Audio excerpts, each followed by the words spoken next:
Republican Senator John Kennedy, who joins us this morning from New Orleans. Good morning to you, Senator.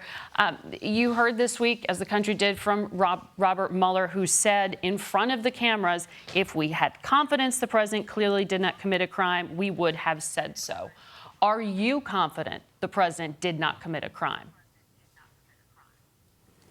Here's what I heard Mr. Mueller say this week. First, I quit. No mas. I've done the best I can. If you're happy with it, fine. If you're not happy with it, call your priest or your minister or your psychiatrist, but I'm done and I don't want to testify. Look at my report. I look at his report and I see the following. Number one, no collusion, so no indictment. Well, actually, he said it wasn't about collusion. He said no conspiracy or evidence that amounted to ability to prosecute conspiracy. That's what I was going to get. That's what I was going to get to next, Mark. On the obstruction of justice, he said, I'm not saying the president did it. I'm not saying the president didn't do it. I am saying I'm not going to bring an indictment.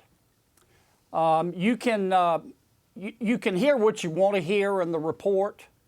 People obviously have strong feelings about this. But I'm asking what you heard. I have never heard. Are you confident the president did not commit a crime? I heard. Yes. Thank you. You referenced there that you think Bob Mueller is done. He said he prefers not to come back and testify. But then some of the people who support the president, including his attorney, Rudy Giuliani, have said that maybe he should. In fact, Giuliani was quoted by the Daily Beast saying, if they allow Congressman Meadows and Jordan and a few others out there, they'll eviscerate Robert Mueller. He would love to have him testify. Former White House Attorney John Dowd said something similar. Are you swayed by that at all? Do you think Mueller should testify? No, not at this juncture. I don't think it'll do any good. If he wants to, I wouldn't object, but he clearly doesn't want to, and if you make him testify, he's going to say, read my report. Look, the next step in this, Margaret, my Democratic friends have got to make a decision on impeachment. Now, I think impeachment will be a Sisyphean task. It'll be tough going in the Senate.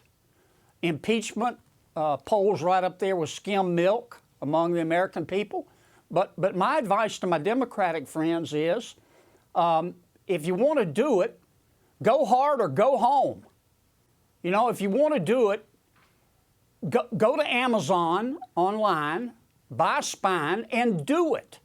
But go hard or go home. If you're not going to do it, then let us get back to work. Well, I hate to waste a year and a half. Understood. But in terms of moving on from the Mueller report, you have the Attorney General say he's not ready to move on when it comes to the question of the origins of the counterintelligence probe itself, which, to be clear, was opened after a Trump campaign aide, George Papadopoulos, had some contact with Russians discussing stolen information from Hillary Clinton. So do you support the Attorney General's probe here into the origins of the investigation itself? Yes. And let's look at the facts. Forget the spin.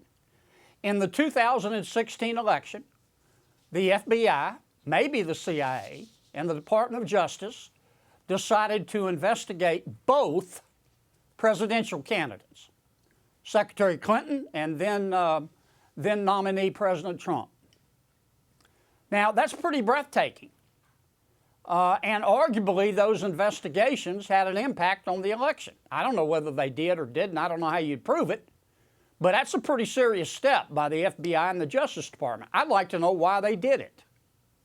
I do believe there were some people, small handful of people at those agencies that acted on their political beliefs, either for Trump or for Clinton, or against Trump or against Clinton. And I don't want to see it happen again.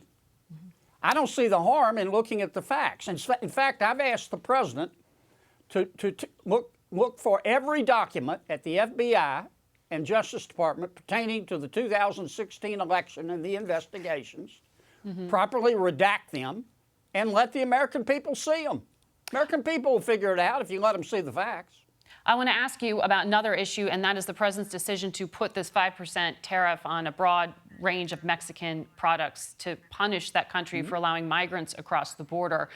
Chuck Grassley, fellow Republican senator, says this is a misuse of tariff authority and congressional intent.